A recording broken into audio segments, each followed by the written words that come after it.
The bits of Britain that are multicultural are low trust, they're poor, they don't innovate unless it's innovative ways of crime and robbery. The moment the president issues an edict or makes a decision, you get a judge somewhere, often a quite junior judge, appointed judge, trying to overturn it. It would be 10 times worse in the United Kingdom, where the judiciary is almost uniformly liberal left. I used to believe that people were essentially all the same. And what was different about them was software, was the sort of cultural programming, if you like. And I used to think that because of this, essentially, if someone first, second, certainly third generation was exposed to the same influences, they would be the same as anyone else. And I'm afraid I just know this isn't true anymore. Look at the propensity towards violence amongst, and towards criminality amongst second generation migrants living in Denmark. Non-Western people, with the exception of East Asians, are almost all negative over the course of their life. In other words, they drain more from the public purse in the Netherlands than they ever contribute. It is possible for the British state to take passports and citizenship off people, even people born in the UK. Just because someone is born in a stable, it doesn't make them a horse. And just because someone is born in Britain, it doesn't make them British. Certainly not if they support Hamas, cheer for Sharia law.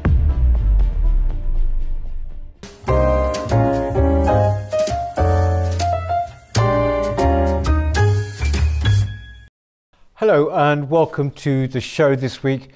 I'm Peter Whittle. Now, most recently in the Daily Telegraph, there was a proposal put forward for the saving, no less, of Britain, a 9-point proposal.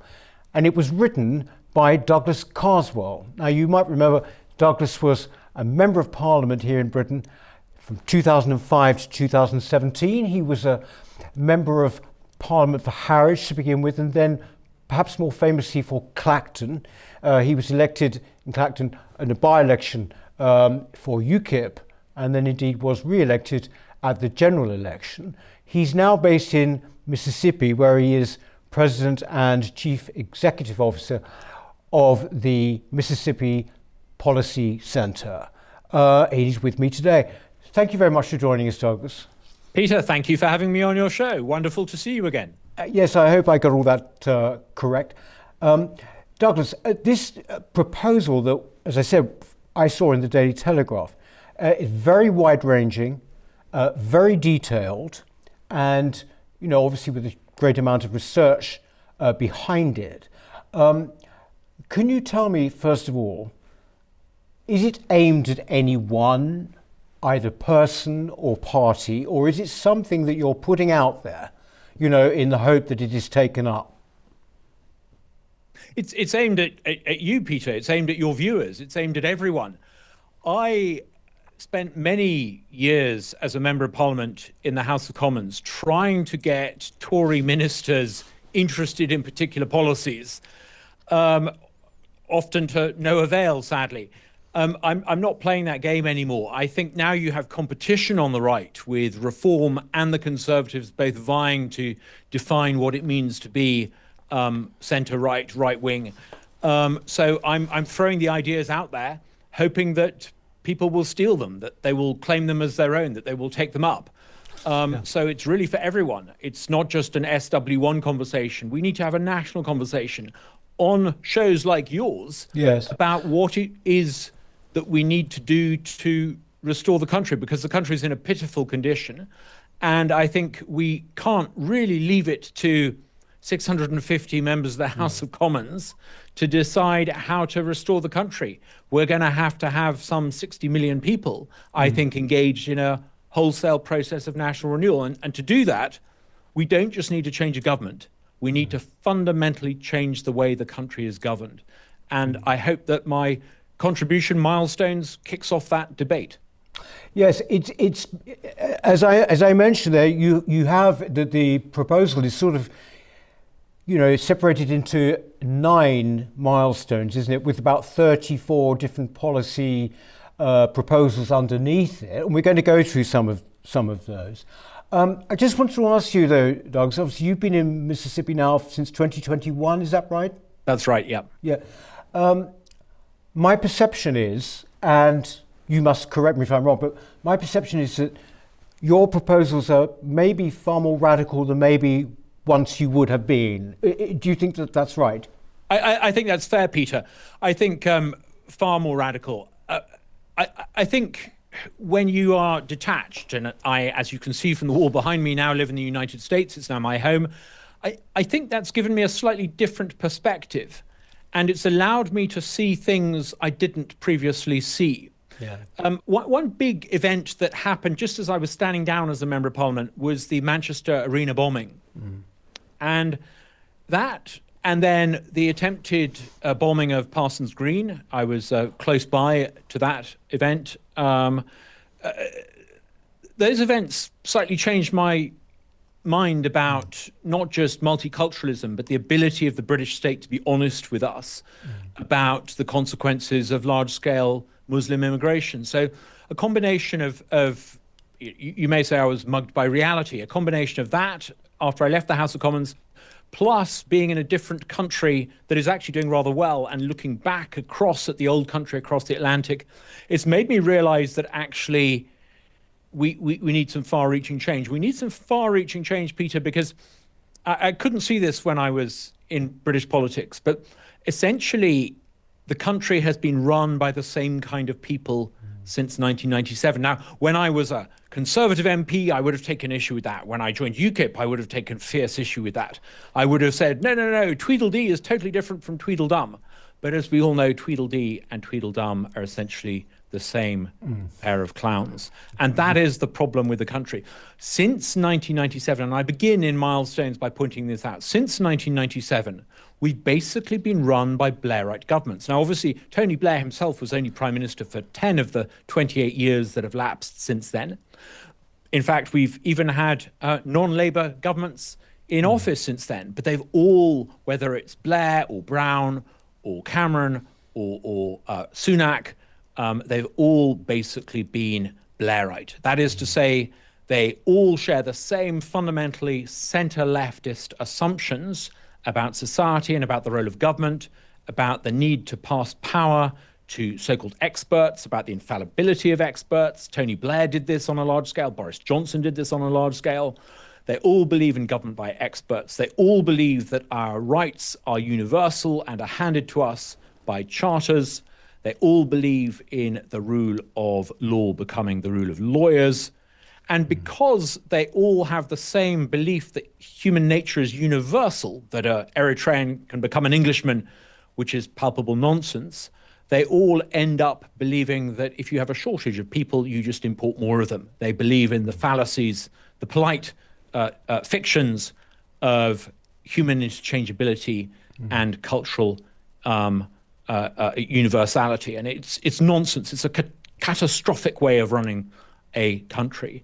And I felt I needed, now that I could see this, I felt I needed to speak out about it. Yes. Hello. Please excuse this brief interruption, but I'd be really grateful if you could please hit the subscribe button and subscribe to our channel. Our mission is vitally important, and we must grow this channel to ensure that our content reaches the biggest possible audience. The best way to do this is for you to subscribe. It's totally free. And in addition to subscribing, if you're able to donate or join our membership scheme, please click on the link in the description or visit our website, newcultureforum.org.uk. We've got great plans ahead, but we can't do it without your support. From only £4 per month, you'll receive a range of perks and benefits, including exclusive content. Thank you. No, well, great, absolutely. One thing that is sort of rising a little bit now in debate here, not exactly in the mainstream, is, and I think you do capture that in this proposal, is the sense in which just simply policy is almost not enough, that essentially people need almost a new state, or as you put it, a new way of governing. We're going to have time to go through every single proposal, but one thing that really interested me at the beginning, a lot of people here were hugely encouraged by Trump's executive orders and the fact that so much could be done very quickly. Well, of course, the point has been made that America is almost like a monarchy. We're more like a republic. But you have sort of approached it in a slightly different way when it comes to actually, if you like, making emergency measures. You've gone and looked at the Privy Council. This is the very beginning. Can you explain what you were doing? Actually, I would take slight issue with your analysis. I think actually under the British system, the Prime Minister, should the Prime Minister choose to exercise it, has far more authority and power than a US president. It's because we've been run by minions who don't really want to govern, but want to go through this performative exercise of being Prime Minister, who believe that being Prime Minister is basically sort of starring in a sort of an episode of, what was that film, that film about when Hugh Grant played the role of Prime Minister. Love Actually. They all think it's about performative, a performative episode of Love Actually. Actually, if a British Prime Minister wanted to use their authority under Crown prerogative, they could get an enormous amount driven through very, very fast, very, very rapidly.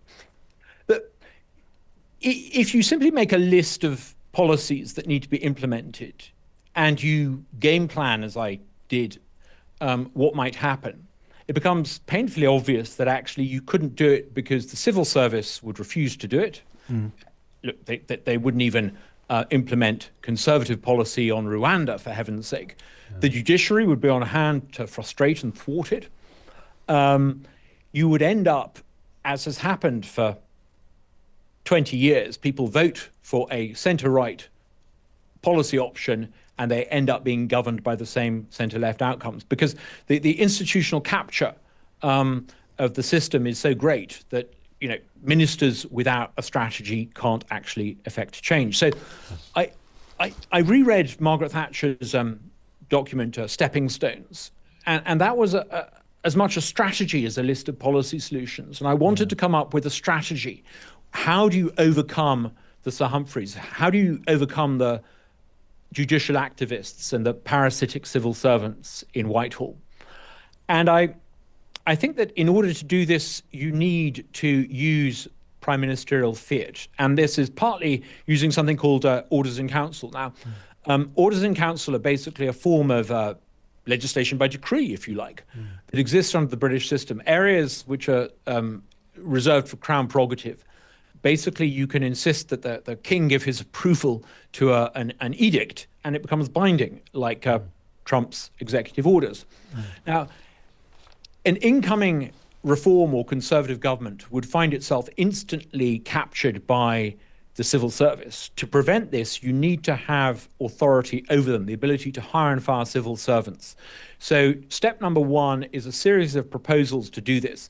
Now, some of it can be done by order in council. You might need to refine the idea and perhaps bring in some emergency legislation. But you need to be able to hire and sack senior civil servants, if necessary, en masse. You also need to abolish the triumvirate of dysfunction at the centre of the British state. We have a dysfunctional Downing Street, a cabinet office that basically runs things. The permanent officials in the cabinet office are in effect the permanent government we have in this country. And the Treasury. The Treasury is essentially dysfunctional when it comes to making sure you get delivery on projects. So I think you need to replace that triumvirate of dysfunction by creating a department of the Prime Minister. Right. And I go into detail as to how you could do that.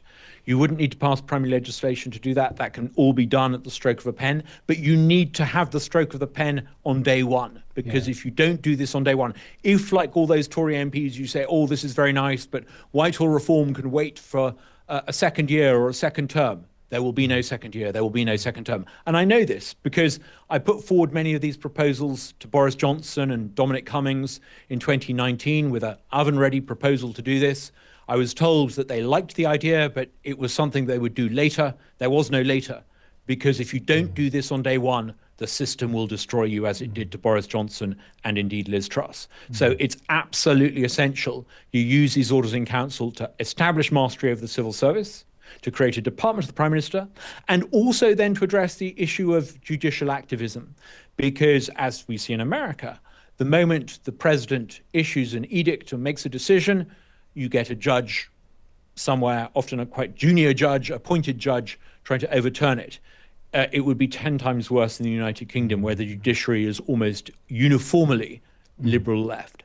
So with the orders in council, this is, I find fascinating, but also, possibly a little bit arcane to many people. But with the orders in council, you are reliant, as you said, on this on the Prime Minister's power as held in the royal prerogative, aren't you? That the Prime Minister in our country basically exercises the royal prerogative. When was the last time a situation like that would have arisen? When was the last time? Interestingly, when Tony Blair came in 1997, there was the issue of whether or not Alistair Campbell, I think it was, could be his press secretary. And I think I'm right in saying they used an order in council to basically override the system, the civil service system, which is Sir Humphrey saying, oh, no, you can't do that. It's got to be our chap doing your press releases for you. Now, of course, if Tony Blair had surrendered to that, he would not have been nearly as effective as he was at communication. The one thing the Blairites were very, very good at in the early days was communication. They were able to use orders in council to make sure that they spoke in their voice, not the civil service doing it for them. Now, I think that is an indication of what you need to do on a far larger scale. You need an order in council not just to be able to sack civil servants, to use your judgment as to who you want to bring into government, who you should bring in to run the civil service. And I think you do need large-scale importation of professionals from outside the civil service to come in and run it, because many of the people in it are incompetent diversity hires. You need to be able to do this at scale. You also need to be able to create a new department, the Department of the Prime Minister, by order in council. So it's far more ambitious than anything that's been done before. Yes. But that is not to say that you cannot do it. Now, you will come across, sadly, tragically, a certain kind of Tory MP who will say to themselves and to you, no. All that is needed is a change of government. If only they were the minister, they would establish control. Look, we've had, 15 years of Conservative governments failing to deliver Conservative policy? Because at the moment, without these reforms, without these orders in council, ministers are in office but not in power. They are jabbing at buttons that have long since been disconnected. They're tugging at levers that don't work. You need to fundamentally rewire and re-engineer Whitehall in order to get effective governance. Now, be clear about this. The civil service will squeal like hell. They will react very badly to it. When Dominic Cummings had an opportunity to deliver some of this, and I think he was actually rather inept at the way he tried to do it, but they did everything they can to bring him down. I would say Dominic did a fairly good job of assisting them in that. You need to be smart about this, though. You need to understand, as Dominic does, quite how dysfunctional the system is, but you need a plan and a strategy to go in there preemptively and to take them out preemptively. Liz Truss took out, I think, Tom Scholar at the Treasury.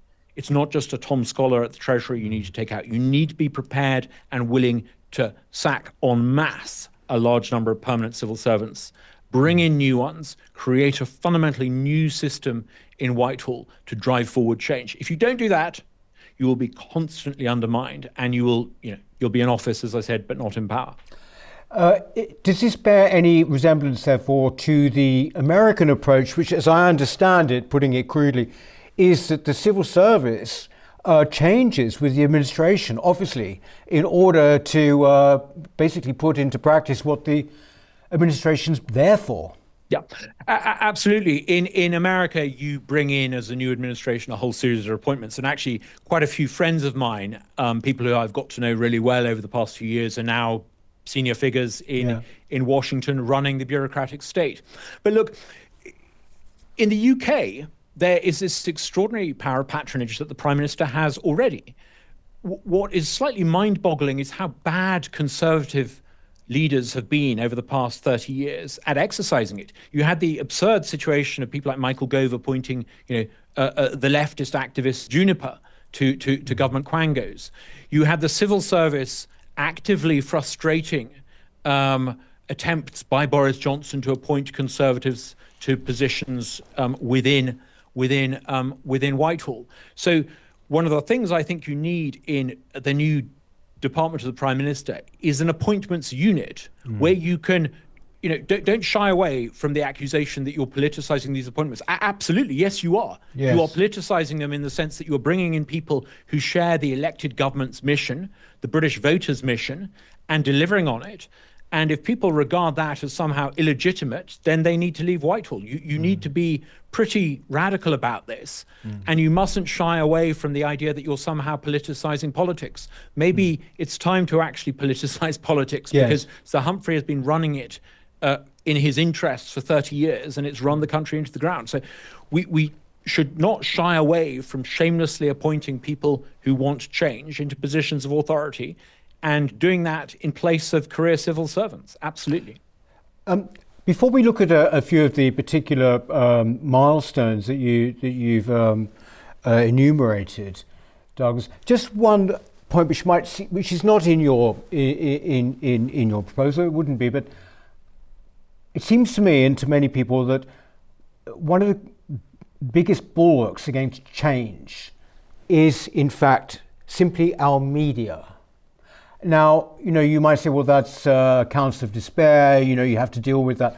But you have got, particularly in this country, I'd say more in America, you have got this bank of people who are essentially, they are the gatekeepers of, against any form of change, and particularly the radical change that you are talking about. How does one handle that? How do you deal with that? You're so right, Peter. Journalists in the mainstream media have this narcissistic self-image that they are truth seekers who speak truth to power. They're not. They're actually proxies and enablers of a rotten system. What they do is they write propaganda pieces in return for privileged access. And it's remarkable how morally corrupt the mainstream media is. Think of it as the sort of the Cathy Newman media, the legacy media, the lazy analysis media. And they would have hysterics if you tried to do any of this. But I think the really interesting thing, Peter, is that increasingly they don't matter. Yes. In America, Donald Trump faced almost uniform hostility from the established mainstream broadcast media. And that's why he went on Patrick Bet-David. That's why Elon Musk goes on Joe Rogan. Because if you go on those long-form shows, American versions of your show, if I may say, it's possible to have an intelligent conversation where you address the nitty-gritty of an issue without having lazy Cathy Newman type questions thrown at you. And once conservative reformers are able to do that, they begin to win people over. I think you're going to see something happen, and it's starting to happen already in the UK. If I was in charge of reform or the Conservative Party's media strategy, I would advise shadow ministers and spokespeople to pretty much ignore the Today programme. I wouldn't return the calls of the Times newspaper, centrist dad nonsense. I would completely ignore Channel 4. Number one, who watches those shows? Number two, when was the last time anyone on any of those media outlets ever asked a question designed to solicit information rather than make a snide gotcha point? Instead, I would appear on things like your show, Peter. And this is not pie in the sky anymore. Actually, I think a lot of podcasters are starting to get bigger audiences than established broadcasters. So I think you can swim with the tide here. Largely ignore the Times, Channel 4, BBC, centrist dad media. Speak directly to the country. We dreamed about this moment for years, but it's finally here. We can seize control of the means of political communication and distribution. It's the democratization of opinion forming. It's going to be wonderful. Bad news for the centrist dads, but great news for everyone else. Yes. No, I couldn't agree with you more. They should just ignore it. Douglas, I want to skip straight to number 9 of your milestones for the simple reason that the level of despair that there is in this country about migration and what to do about it, legal and illegal, is reaching huge proportions now, to the point also, and I think it's a realistic response to what's happening, in the sense that change is palpable within the past 6 months, year. Much of this would have been down to what they call the Boris wave now, but what are your proposals and how to deal with something which appears, if you look at our establishment, to be something completely unsolvable? I know that change is possible, Peter, because I've changed my mind on this. I have shifted my views on immigration and multiculturalism. I referred earlier to some of the Muslim terrorist outrages, but I've changed my mind more fundamentally, Peter. I used to believe that people were essentially all the same, and what was different about them was software, was the sort of cultural programming, if you like. And I used to think that because of this, essentially, if someone first, second, certainly third generation was exposed to the same influences, they would be the same as anyone else. And I'm afraid I just know this isn't true anymore. People aren't the same. And if you are going to allow, as has happened, 1 in 27 people living in Britain today to be a recent arrival who's arrived in the past 24 months, you're going to fundamentally change what it means to be British. You're not just going to have growth in the British population. You're actually going to dilute and diminish what it means to be British. Yeah. And I think once you can see this, it's something you can't unsee. And I think once you realize this, you need to recognize that actually it's pretty catastrophic culturally to import large numbers of people in the belief that they're somehow good for the economy. There's a fascinating study from the Netherlands which shows the net fiscal contribution of people. And Westerners and Europeans, and to some extent East Asians who move to the Netherlands, are net financial contributors. Non-Western people, with the exception of East Asians, are almost all negative over the course of their life. In other words, they drain more from the public purse in the Netherlands than they ever contribute. People from Muslim countries are almost throughout their careers, even at their most productive age in their 30s and 40s, a net drain on the taxpayer. So the idea that mass immigration from these countries is good for the economy, it's a nonsense. You just look at the figures from the Netherlands. But it's more than just about tax and spend and mathematics. Look at the propensity towards violence amongst and towards criminality amongst second generation migrants living in Denmark. There's a fascinating survey done there. And these are Danish-born people showing how many of them had committed an offense by the age of 30. Males had committed an offense by the age of 30. And it's staggering how high. These are Danish-born. These are people 100% exposed to Danish cultural influences throughout the totality of their 30 years. The likelihood of them being convicted of a crime if they come from countries like Kuwait and largely Muslim countries and sub-Saharan countries are off the charts. So what possible sense does it make to import people in the belief it's going to help your economy if, number one, it doesn't help the economy, it makes your fiscal situation worse?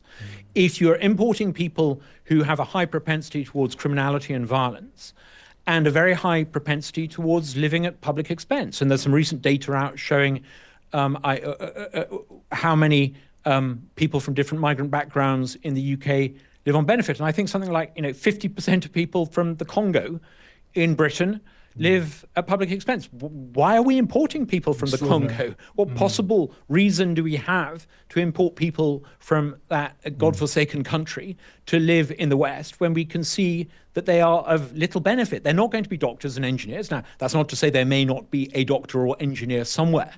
And no doubt the mainstream media would latch onto that. But the overall picture is of importing very, very low quality human capital and creating all sorts of cultural problems. And we need to address this. Peter, all my life I've been told that multiculturalism is inevitable. Well, I'm sorry, I just don't believe that is the case. I think it's been immensely harmful, and I think we need policies in place that begin to undo the damage. And this means you must begin to remove people living in the country who've arrived illegally, step one, and I outline how you might do that. You need to go beyond that, and people who have come into the country, even lawfully, who are a net burden over a prolonged period of time. I'm not talking about someone who's ill through no fault of their own, but people who are habitually living at public expense and are foreigners should be removed. Yeah. People who have come into the country and committed a serious offence, which I define as 3 months in prison, I think need to be automatically removed. But I think you also need to recognise that there's nothing deemed inviolate about naturalisation. It is possible for the British state to take passports and citizenship off people, even people born in the UK. Just because someone is born in a stable, it doesn't make them a horse. And just because someone is born in Britain, it doesn't make them British. Certainly not if they support Hamas, cheer for Sharia law, and articulate views that are incompatible with Western culture. And I think you need to have a legal framework by amending the 1981 Nationality Act to begin to remove citizenship from people who believe in certain things that are incompatible with being a citizen of the Western society. And you need to, having stripped them of citizenship, remove them from the country. Now, people will, clutch their pearls and tell us that this is outrageous. Well, how many more Manchester arenas do you need before you're willing to do something about it? Because I'm willing to do something about it now. I think most people in Britain are willing to do something about it now. I've gone into some pretty complex, granular detail saying what legal changes would be needed. It can be done, and it's going to have to be done, Peter, because if it's not done, you ultimately end up with a clash of civilizations that will make the country uninhabitable for decent people. We need to act now, because if we leave it another 20, 30 years, it will become incredibly grim. I wonder as well, what is your position in milestones on, for example, what the Swedes are doing, and indeed what one hears about in a much more mainstream way in Europe, which is the idea of remigration, sort of encouraged remigration. I think the Swedes are actually offering amounts of money to people who haven't necessarily been involved in crime or any of these things. I mean, that was once an absolute no-no, wasn't it, in terms of politics? Yeah, I mean, the Swedes have pioneered this voluntary remigration program, and it's pretty generous. And I certainly think you should start that.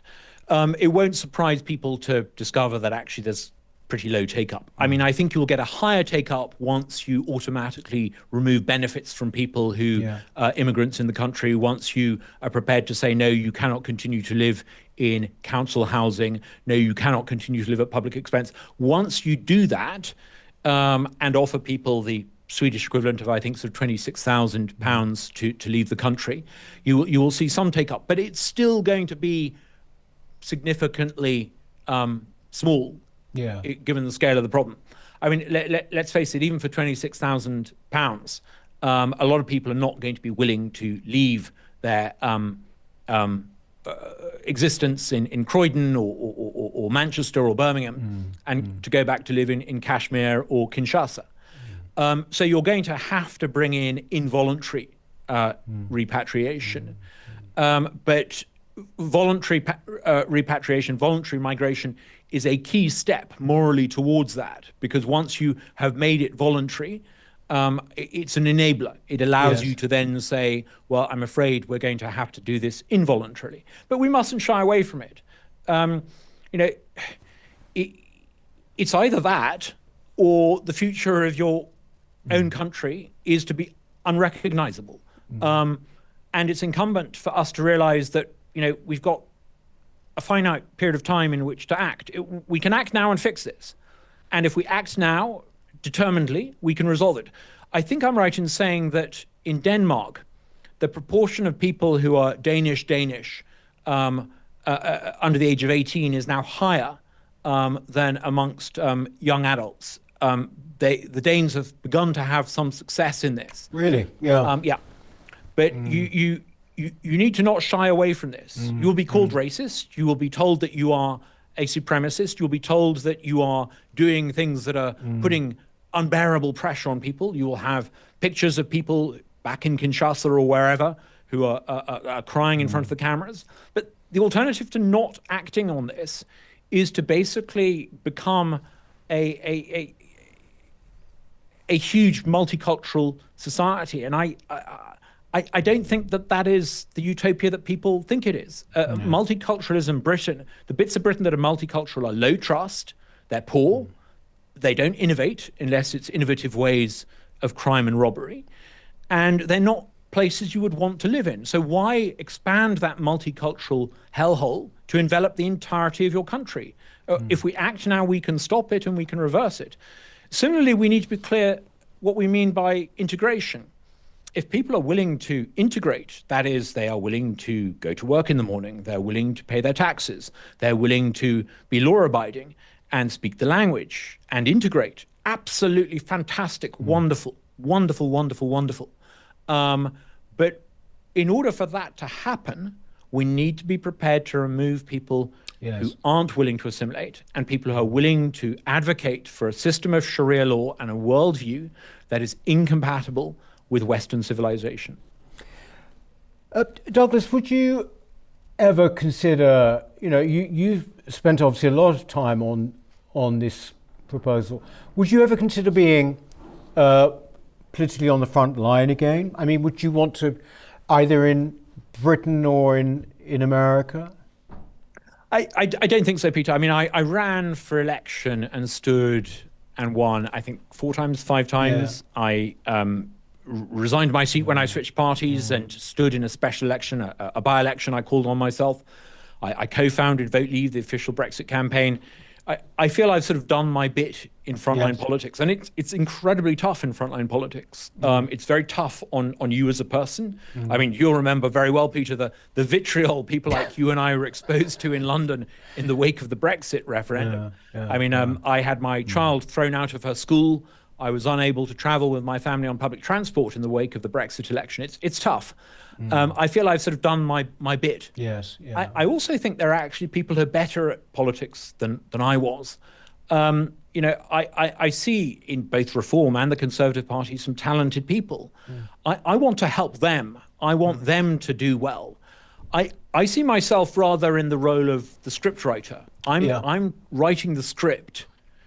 You can be the casting director, Peter. You can decide who gets to deliver the script. I don't really care who does it. I just want it done. Yes. And I think there are other people whose political instincts are better than mine who can do it. But I'm very happy to provide them with the ammunition. Have you actually been encouraged by the response to this? Absolutely. Absolutely. Yeah. I mean, I think Milestones has done a couple of things. First of all, it's shown that you need granular, detailed preparation. Yeah. It's not enough to say, we don't like Keir Starmer, we don't like the direction the country's heading in. Come out with the math as to what, or the maths, I should say, as to what you would do differently on spending. Come out with detailed tax reform proposals that aren't just clutching at straws and pie in the sky. Come out with details as to how you can reverse the disastrous consequences of mass immigration. But I think it does something more. For the Telegraph to run a piece that talks about remigration. Yes. And for you and I to be having a conversation about remigration, I think is, no pun intended, a milestone. It's a moment at which the idea goes mainstream. Yeah. So I have been encouraged. And now, I've also been slightly disheartened that some of the more traditional Tory types have scoffed at the idea, and they've snootily said that's not what orders in council are for, and don't you realize that actually you need some primary legislation too? Great, fine. Refine the idea. Come out with granular ideas of your own that beat and improve upon this. But what I find encouraging is that it started this discussion. Yes. We don't just need a change of government. Our proposition should not be vote for me because I'll be different. We've got to come out with fundamental change so that if you vote for a centre-right alternative, you will get a fundamentally different type of government. Douglas, spot on. Our mission at the New Culture Forum is and always has been to defend and celebrate Britain's history, culture and its people, and indeed Western civilization, at a time when both are under sustained attack. We have grown from small beginnings to become the country's most influential right-leaning cultural think tank. Our content is watched and read by some of Britain's most influential political figures. But now, we need your help. If you believe in what we do, then please do become a member. For as little as £4 a month, you can make a vital contribution to what we do. As a member of the NCF family, you will help ensure that we can continue to produce quality content online, such as our 3 weekly programs, Whittle, which is our flagship interview show, Newspeak, our panel discussion show, and Deprogrammed, which is targeted at Britain's youth. As you probably know, in addition, we produce important documentaries, such as our critically acclaimed 6-part series, The West, a stunning celebration of the history and genius of Western civilization, and our ongoing documentary series, Heresies, with hard-hitting episodes tackling subjects such as immigration, gender ideology, and BBC bias. But the New Culture Forum is much more than a YouTube channel. We don't just complain about Britain as it is, we provide real solutions and clear policies on how we can push back against the madness and restore sanity to this nation. Our presenters are now highly sought after and have become familiar faces across the media. Our prestigious annual Smith Lecture and our regional and indeed national conferences have attracted world-class speakers. Perhaps most importantly, we are the only organisation on the right of politics that has launched a national movement without actually being a political party. And uniquely, through our NCF Locals programme, we've established some 30 active branches in towns and cities right across the nation, from Edinburgh to Exeter, and with many more on the way. We're very proud of what we've achieved, and our members have made it possible.